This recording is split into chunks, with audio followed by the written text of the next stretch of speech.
ಹಾಗೆ ಹೊಸಶ್ರೀ cooperative ಅಧ್ಯಕ್ಷರಾದಂತಹ PS ನಾಜರು ಅವರೇ, ಹಿರಿಯರಾದಂತಹ ಶಂಕರಪ್ಪ ಹಾಗೂ ಇಲ್ಲಿ ನರ್ತಕ್ಕಂತ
ಎಲ್ಲರೂ ಒಟ್ಟಾರೆ ಬಾಳಿ ಏನೋ ನಮ್ಮ ಸಮಾಜವನ್ನ ಒಂದ್ ಕಡೆ ಎಲ್ಲೋ ಮೂಲೆ ಗುಂಪಾಗ್ತಾ ಇದೆ. ಹಾಗಾಗಿ ಅದನ್ನ ಆಗದ್ ಬೇಡ. ನಾವೆಲ್ಲರೂ ಒಗ್ಗಟ್ಟಾಗಿದ್ರೆ ಏನಾದ್ರೂ ನಾಳೆ ನಮ್ಮ ಮಕ್ಕಳಿಗೆ ಒಂದು ಒಳ್ಳೇದಾಗುತ್ತೆ ಅನ್ನೋ ಮನೋಭಾವ ಇಟ್ಕೊಂಡು ಇನ್ಮುಂದಾದ್ರೂ ನಾವೆಲ್ಲರೂ ಸಹ ವಿಚಾರಗಳನ್ನು ಬಿಟ್ಟು ಈ ತರ ಒಂದು ಧಾರ್ಮಿಕವಾಗಿ ಸಾಮಾಜಿಕವಾಗಿ ಒಂದು ಕಾರ್ಯಕ್ರಮವನ್ನು ಹಮ್ಮಿಕೊಂಡಾಗ ಸಮಾಜದೊಂದು ತಕ್ಷಣ ನಾವಲ್ಲಿ ಭಾಗವಹಿಸೋದು ನಮ್ಮ ಕರ್ತವ್ಯ ಆಗಬೇಕು. ಅದಾಗಿ ನಂತರ ನಮ್ಮ ಸಮಾಜದ ಬಗ್ಗೆ ಪೂಜಾ ಪುನಸ್ಕಾರಗಳಲ್ಲಿ ಏನೋ ಗುರುಗಳು ಬರ್ತಾರೆ ಇದ್ದಾಗ ಬರಬೇಕು ಬೇಡ. ಹಾಗಾಗಿ ಇಂಥ ಒಂದು ಒಳ್ಳೆಯ ಕಾರ್ಯಕ್ರಮ ಎಲ್ಲರೂ ಮಾಡೋಕ್ಕಲ್ಲ.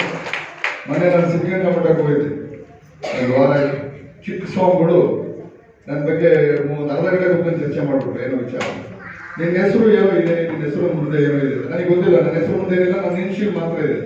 ಅವರು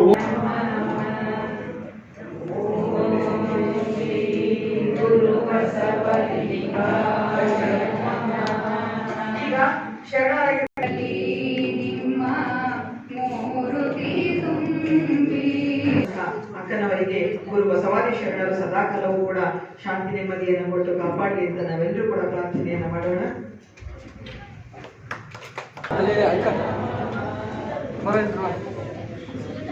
ವೃತ್ತಿಯನ್ನಾಗಿ ಆರಿಸಿಕೊಂಡಂತವರು ಕಾಯಕವೇ ಕೈಲಾಸ ಅಂತ ಬಸವಣ್ಣನವರು ಹೇಗೆ ಈ ಒಂದು ಸಿದ್ಧಾಂತವನ್ನು ಪ್ರಸ್ತುತಪಡಿಸಿರೋ ಅದನ್ನ ಪರಿಪಾಲಿಸುತ್ತಾ ಎಲ್ಲರೂ ಕೂಡ ತಮ್ಮ ತಮ್ಮ ಹೇಳಿದಾಗ ಅವ್ರು ಹೇಳ್ತಾರೆ ನಾವೇನು ಮಾಡಿಲ್ಲ ಅಂತಂದ್ರೆ ಮತ್ತೆ ಹೇಗೆ ಸಾಧ್ಯ ಆಯ್ತು ಅಂತಂದ್ರೆ ಅವ್ರು ಹೇಳ್ತಾರೆ ಪ್ರತಿಯೊಬ್ಬರು ಕೂಡ ಸುಪ್ರಭಾತ ಸಮಯದಲ್ಲಿ ಅರ್ತಿಯಲ್ಲಿ ಲಿಂಗವ ನೆನೆದರೆ ತಪ್ಪು ಅಪಮೃತ್ಯು ಕಾಲ ಕರ್ಮಗಳಯ್ಯ ಅಂತ ಬಸವಣ್ಣನ ವಚನದಂತೆ ಬೆಳಗ್ಗೆ ಎಲ್ಲರೂ ಕೂಡ ಸುಪ್ರಭಾತ ಸಮಯದಲ್ಲಿ ಪೂಜೆ ಮಾಡ್ಕೊಳ್ತಾರೆ, ಪ್ರಾರ್ಥನೆ ಮಾಡ್ತಾರೆ.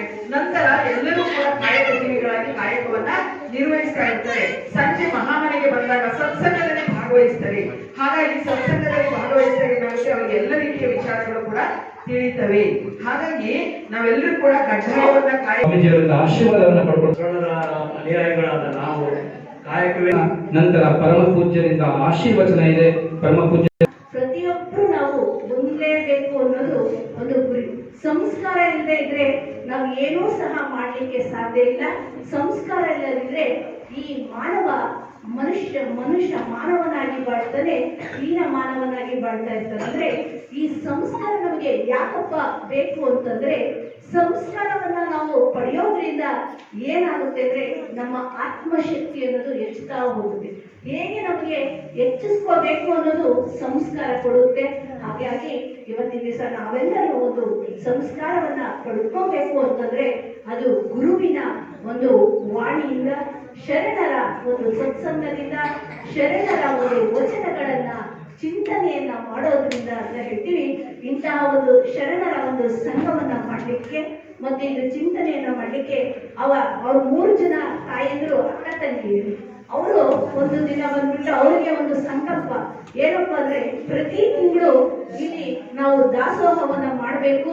ಒಬ್ಬೊಬ್ರು ಒಂದೊಂದು ತಿಂಗಳು ಇಲ್ಲಿ ಬಸವ ಧ್ಯಾನ ಸೆಂಟರ್ ನಲ್ಲಿ ನಾವು ದಾಸೋಹ ಮಾಡಬೇಕು ಅಂತ ಹೇಳ್ಬಿಟ್ಟು ಅವರೇ 5 ಜನ 6 ಜನ ಅಕ್ಕ ತಂಗಿಯರಿದ್ದಾರೆ. 6 ಜನ ಅಕ್ಕ ತಂಗಿಯರು ಸಹ ಒಂದೊಂದು ತಿಂಗಳು ದಾಸೋಹ ಸೇವೆಯನ್ನು ಅವರೇ ಒಪ್ಪಿಸ್ಕೊಂಡಿದ್ದಾರೆ. ಮತ್ತೆ ಅವರ ಒಂದು ಸಂಕಲ್ಪ ಏನಪ್ಪಾ ಅಂದ್ರೆ, ಬಸವ ಸಂಭ್ರಮ ಎಲ್ಲಿ ತನಕ ನಡೆಯುತ್ತೋ ಅಲ್ಲಿ ತನಕನೂ ನಮ್ಮ ದಾಸೋಹವನ್ನ ಒಂದ್ ಕಡೆ ಸರ್ವಜ್ಞ ಹೇಳ್ತಾರೆ, ಕೊಟ್ಟಿದ್ದು ತನಗೆ ಬಚ್ಚಿಟ್ಟಿದ್ದು ಬರಲಿಗೆ. ಅಂದ್ರೆ ನಾವು ಯಾರೇ ಕೇಳಲಿ ಬಿಡ್ಲಿ ಅವ್ರು ವಾಲಂಟ್ರಿಯಾಗಿ ಸ್ವ ಇಚ್ಛೆಯಿಂದ ದಾಸೋಹ ಮಾಡಿದಂತಹ ದಾಸೋಹ ಜೀವಿಗಳು. ಗುರುವಂತಹ ಕಾಯಕವನ್ನ ಗುರು ಬಸವಣ್ಣನವರು ನಮಗೆ ಕೊಟ್ಟರು. ಯಾಕೆಂದ್ರೆ ಕೊಡದೇ ಇದ್ರೆ ಯಾಕೆ ನಾವು ಸತ್ಸಂಗದಲ್ಲಿ ಭಾಗಿಯಾಗಬೇಕಪ್ಪ ಅಂದ್ರೆ, ಇತ್ತೀಚೆಗೆ ನಾವು ಒಂದ್ ದಿವಸ ಪೇಪರ್ ಓದ್ತಾ ಇದ್ದಾಗ, ಯೂಟ್ಯೂಬ್ ನೋಡ್ತಾ ಇದ್ದಾಗ, ಶಿವಮೊಗ್ಗದಲ್ಲಿ ಒಬ್ರು ಡಾಕ್ಟ್ರು ಮತ್ತೆ ಅವ್ರ ಮಗ ಇಬ್ರು ನೇಣು ಹಾಕಿಕೊಂಡು ಆತ್ಮಹತ್ಯೆಯನ್ನ ಮಾಡ್ಕೊಂಡ್ರು ಅಂತ ನಾವೆಲ್ಲರೂ ಓದಿದೀವಿ, ತಿಳ್ಕೊಂಡಿದೀವಿ. ನೋಡಿ, ಅವ್ರಿಗೆ ಹಣ ಇರ್ಲಿಲ್ವಾ? ಹಣ ಇತ್ತು. ಅಧಿಕಾರ ಇರ್ಲಿಲ್ವಾ? ಅಧಿಕಾರನೂ ಇತ್ತು. ವಿದ್ಯೆ ಇರ್ಲಿಲ್ವಾ? ವಿದ್ಯೆನೂ ಇತ್ತು. ಡಾಕ್ಟರ್ಗಳಾಗಿದ್ರು, ಎಲ್ಲ ಆಗಿದ್ರು. ಅವರಲ್ಲಿ ಏನು ಕೊರತೆ ಇತ್ತು ಅಂದ್ರೆ ಆತ್ಮವಿಶ್ವಾಸದ ಒಂದು ಕೊರತೆ ಇತ್ತು.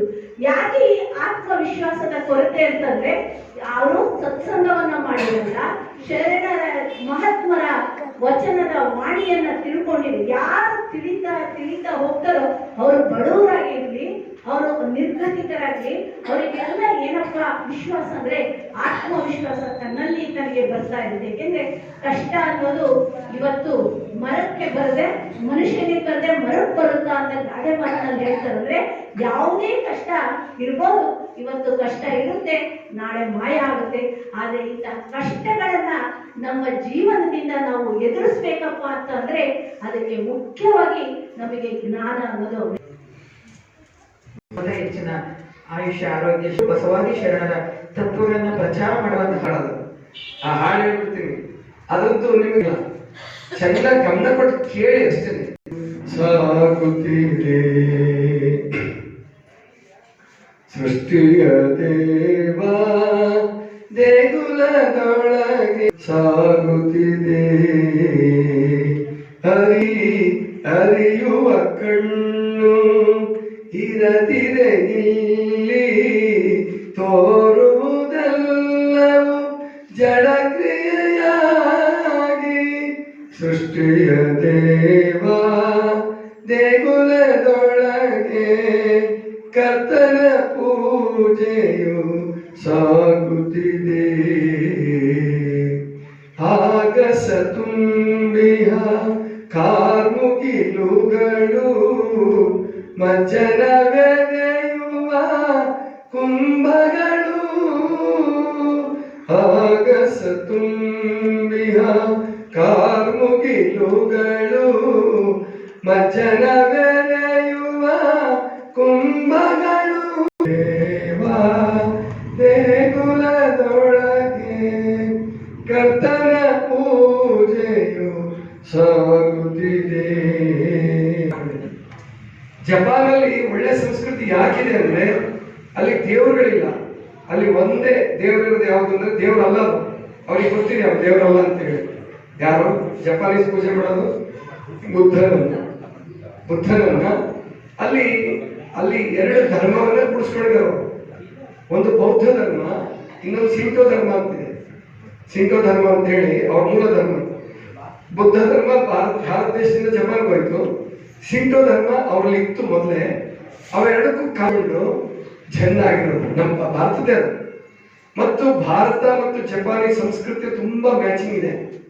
ಈಗ ಸ್ವಲ್ಪ ಆಹಾರದ ವಿಷಯದಲ್ಲಿ ಅಷ್ಟೇ ಅವರು ಆಹಾರ ಮಾತ್ರ ಕೆಟ್ಟ ಆಹಾರ. ಚೀನಾದವ್ರನ್ನ ಹೆಚ್ಚು ಹೋಗ್ತಾರೆ ಅವರು. ಸಸ್ಯಾಹಾರಿಗಳು ಇದ್ದಾರೆ, ಆದ್ರೆ ಒಂದು 200 ವರ್ಷದ ಈಚೆಗೆ ಮೊದಲು ಸಸ್ಯಾಹಾರ ಕಡ್ಡಾಯ ಇತ್ತಂತಲ್ಲಿ, ಈಗ 200 ವರ್ಷದಿಂದ ಈಚೆಗೆ ಒಬ್ಬ ರಾಜ ಕಾನೂನು ಮಾಡ್ದ ಮಾಂಸ ತಿನ್ಬಹುದು ಅಂತೇಳಿ. ತಿನ್ಬಹುದು ಅಂದ ಕೂಡಲೇ ಅದು ಏನಪ್ಪ ಎಲ್ಲದೂ ತಿನ್ನಕ್ಷ ಮಾಡ್ಬಿಟ್ರು. ಗೊತ್ತಾಯ್ತಲ್ಲ, ಎಲ್ಲದೊಂದು ಗೊತ್ತಾಯ್ತಲ್ಲ. ಜಿರಳೆ, ಕಪ್ಪೆ, ಹಲ್ಲಿ, ಹಾವು, ಇಲಿ, ಬೆಕ್ಕು. ಅಂದ್ರೆ ನೀವು ಇಲ್ಲಿ ಬಂದವರು ಯಾರು ತಿನ್ನಲ್ಲ ಪಾಪ, ಎಲ್ಲ ಒಬ್ಬ ಅಷ್ಟೇ. ಆ ಭಯನೂ ಇರ್ಬೇಕ್ರಿ. ಆ ಭಯ ಇದ್ರೆ ಭಕ್ತಿ ಇರ್ತದೆ, ಭಯ ಇದ್ರೆ ಭಕ್ತಿ ಇರ್ತದೆ. ಭಯ ಮತ್ತು ಭಕ್ತಿ ಎರಡು ಇರ್ಬೇಕು. ಭಯವಿಲ್ಲದ ಭಕ್ತಿ ಅದು ಭಕ್ತಿ ಅಲ್ಲ. ಗೊತ್ತಾಯ್ತಲ್ಲ, ಭಯ ಇರ್ಬೇಕು. ಅರಿವಿನ ಕಣ್ಣಿಗೆ ಕಂಡ್ರೆ ಆವಾಗ ನಾವು ಮರ ಕಡಿಯಲ್ಲ. ನಮಗೆ ಮರದಲ್ಲೂ ಜೀವ ಕಾಣಿಸುತ್ತೆ, ಹೂವಿನ ಗಿಡದಲ್ಲೂ ಜೀವ ಕಾಣಿಸುತ್ತೆ, ಎಲ್ಲದರಲ್ಲೂ ಜೀವ ಕಾಣಿಸುತ್ತೆ. ಅದಕ್ಕೆ ಅಂದ್ರೆ ನಮಗೆ ಜಾಗ ಇಲ್ವಲ್ಲ, ಏನ್ ಮಾಡೋದು ಅಂತ ಕೇಳ್ಬೋದು ನೀವು. ಇಲ್ಲ, ಜಾಗ ಇಲ್ದಿದ್ರು ನೀವು ಹೂವಿನ ಗಿಡ ಬೆಳಿಬಹುದು, ಕುಂಡದಲ್ಲಿ ಬೆಳೀರಿ. ಗೊತ್ತಾಯ್ತಲ್ಲ, ಕುಂಡ ಒಳಗೆ ಬಂದ್ರೆ ನೀವು ಒಂದು 100 ಜನಕ್ಕಿಂತ ಹೆಚ್ಚು ಜನ ತಾರಸಿ ಕೃಷಿ ಅಂತ ಮಾಡ್ತಾರೆ. ತಾರಸಿ ನೀವಂತೀರ ತಾರಸಿ ಕೃಷಿ ನಾವು ಮಾಡ್ತೀವ್ರಿ, ಅದು ನೀರು ಸೋರಕ್ಕೆ ಶುರು ಮಾಡಿದ್ರೆ ಏನ್ ಮಾಡೋದು? ಯಾಕಂದ್ರೆ ಆ ಕಾಂಕ್ರೀಟ್ ಹಾಕೋರು ಸರಿಯಾಗಿ ಹಾಕಿರಂಗಿಲ್ಲ, ಹಂಗಾಗಿ ಸೋರಕ್ಕೆ ಶುರು ಮಾಡಿ ಸರಿಯಾಗಿ ಹಾಕಿದ್ರೆ ಆ ನೀರು ಸೋರೋದಿಲ್ಲ.